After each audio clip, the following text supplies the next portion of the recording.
So sa isang video ko nga na in-upload mga boss, ay napag-usapan natin ang muntikan ng pagkasangkot ni Chog Moral sa isang gulo. Ito yung time na susuguri na sana siya ng kalaban, pero buti na nga lang ay may umawat at umiwas na rin itong si Chog. Sa isang video rin kasi ay makikita natin na nagkainitan din yung isa pang kakampi ni Chog.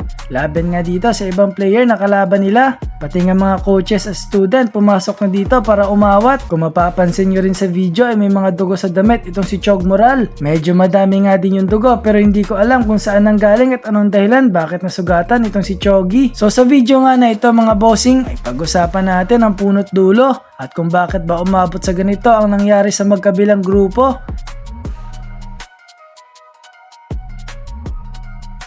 So malapit na nga itong Clara Amit mga bossing. Sa mga hindi nakakaalam, i-explain ko lang na mabilis.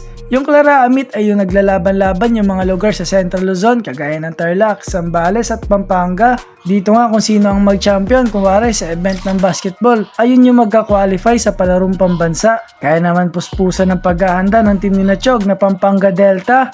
Lagi silang dumadayo sa mga lugar sa Pampanga para mag-ensayo o tune-up game. So itong laban nga na ito kung saan muntik na masangkot sa gulo ang Delta Boys ay tune-up game pala laban sa isang college sa Pampanga. Tapos ang mga player pala dito mga bossing ay dati ring naglalaro sa Pampanga Delta. Kagaya ni Chog ay sila rin dati nagre-represent ng Pampanga. Iisang pamilya nga lang din ang pinanggalingan ng dalawang team na ito. Kagaya nga ni Chog ay sila rin dating lumalaban sa ibang lugar para makapasok sa Clara Amit o palarong pambansa. So pagtapos ko nga napanood yung video ng player na kalaban ni Chog ay doon ko nga nalaman kung ano ba talaga yung totoong nangyari.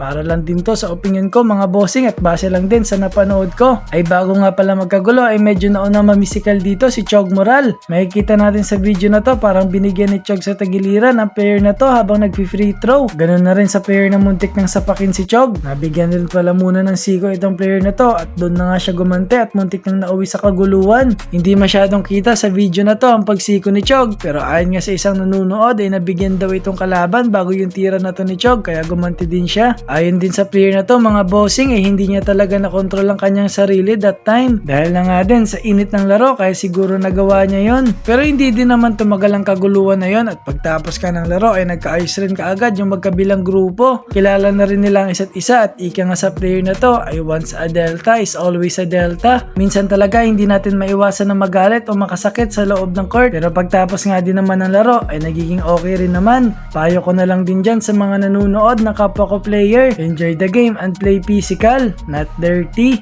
So yun lamang sa video na to mga bossing at kung gusto nyo pa ng mga gantong video ay follow nyo lang ang page natin. Maraming salamat ulit sa inyong panunood.